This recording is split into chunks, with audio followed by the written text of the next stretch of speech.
Hey, thanks for making it to Veterans Info Tap. I'm glad you made it. Wanted to talk to you about the Nexus letter, and is this something that is required by the VA for your claim to even get it approved? Hit the thumbs up, subscribe, share with a friend, all that good stuff. I really appreciate it. Every thumbs up and every minute watched helps the video expand its reach, which is important. And if you haven't subscribed to this channel, please do so. And let's jump into it. The answer is no. Everybody does not need a Nexus letter, but everybody does need a Nexus. What's the difference? Let's talk this through here real quick and we'll dive into it a little bit. When you look at a VA claim for service connection that is not a presumptive condition, a regular condition with the VA, if you are looking to get service connected, there's really three components that you need to prove to the VA.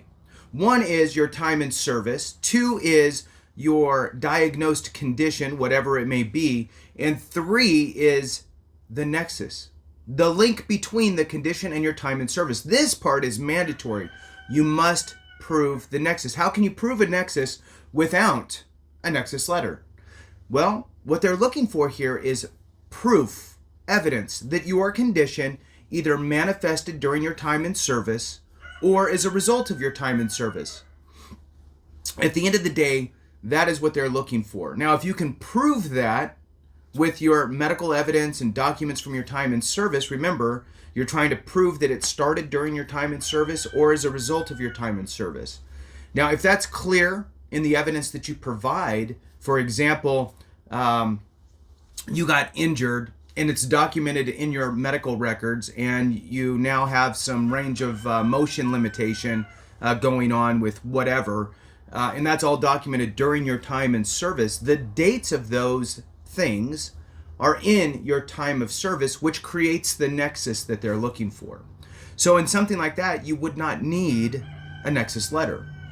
Let's say you were in service and whatever, 6 months before you got out, you got diagnosed from a medical provider for migraines, and let's say you started taking medication for those migraines, prescription medication. Simply because you got diagnosed during your time in service 6 months prior to getting out is evidence of the nexus. That is the evidence they're looking for. Prove that the condition manifested during your time in service or as a result of your time in service in some way. Now, when do you need a nexus letter? Well, if you can't prove the nexus really by any other way, or it's really, weak, the proof, which is often the case. Let's be honest, right? Oftentimes you rub some dirt on it and you move forward. You did not document your injury, your migraines, whatever it is, while you were in service for fear of reprimand, whatever it is. So as you're going through your time in the military, you neglected to go do that. Maybe you went to your corpsman or your medic and they handed you Motrin for, let's say, your migraine, and that taught you to self-treat your migraines, right? Oh, well, this is what I do for migraines. So what did you do? You went to the grocery store, you bought some Motrin or Advil or whatever, and that's how you treated your migraines. And it wasn't until maybe years later that you finally saw, some sort of a commercial or something on TV about getting a prescription for migraine. So you spoke to your doctor, you got diagnosed. Now you have a diagnosis, but it's outside of your time in service. So now you have to build a bridge back to your time in service is kind of how I view it, right? You need to get that evidence to go back. This is where medical evidence, such as a nexus letter from your doctor, would be beneficial. Now, if your doctor can't, won't, doesn't, well, that's a different story. AME, American Medical Experts, are doctors. They are board certified. It's going to any doctor, right? It's just these doctors focus on veterans and veterans issues with the VA and help you to develop the evidence that you need to win your claim. So they can do it for you. You can make an appointment with them for a free consultation. Information's free at the end of the day. If your doctor will do it, great. Awesome. You're going to save money. Do that. But make sure that they dial in and put the work and effort into the Nexus letter, because this is the make or break piece, the cornerstone of your claim being successfully service connected. I pulled up a little piece here on Nexus letter. I'm going to just read this to you here real quick, just to give a little insight of what you would probably want to express to your doctor. All right. So, a VA Nexus letter, also known as an independent medical opinion, is a medical professional's document that establishes a connection between a veteran's medical condition and their military service. A Nexus letter can be a crucial document in a VA disability claim and can be submitted with an initial application or after an adverse C&P exam. So, in other words, let's say that things go sideways.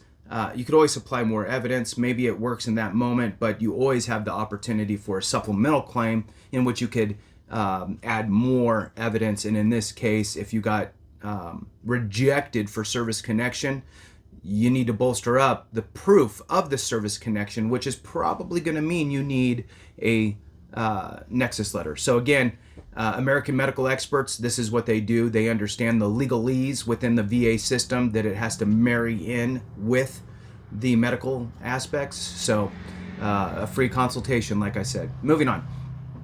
Now, a Nexus letter, again, can be a crucial document in that VA disability exam. What should it include? What should you have in your Nexus letter? It should be written by a qualified medical professional, okay? Not by me, not by you, not by some VA guru, okay? It should be written by a qualified medical professional. Review the veteran's medical history, including VA medical records, service treatment records, and DD-214. Why the DD-214? Well, your condition might be a result, or highly probable even, due to your MOS, right? Maybe you're huffing jet fuel all day long and you have some sort of issues that could come from that. Or maybe you were firing artillery or 81 millimeter mortars next to your face over and over and over again and you have migraines. I don't know, maybe. I'm not a medical professional. Have that conversation with them. All right. Provide supporting evidence and references to medical research. End with a specific statement that confirms the medical opinion. Be credible and follow the standard business format. Be written and signed on letterhead. A Nexus letter is especially important if no medical records were provided in support of the application, or if the C&P examiner did not find a link between the veteran's condition and their military service.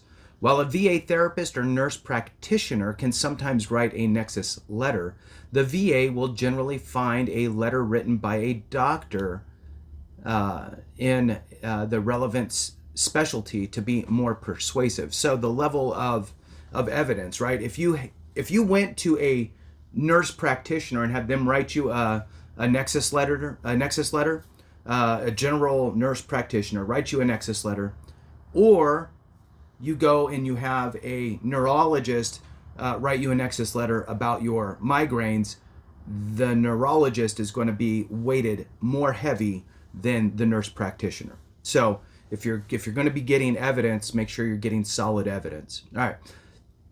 Now, for example, the example that they give here is a psychologist or psychiatrist would be ideal for mental health disorders such as PTSD. Sure.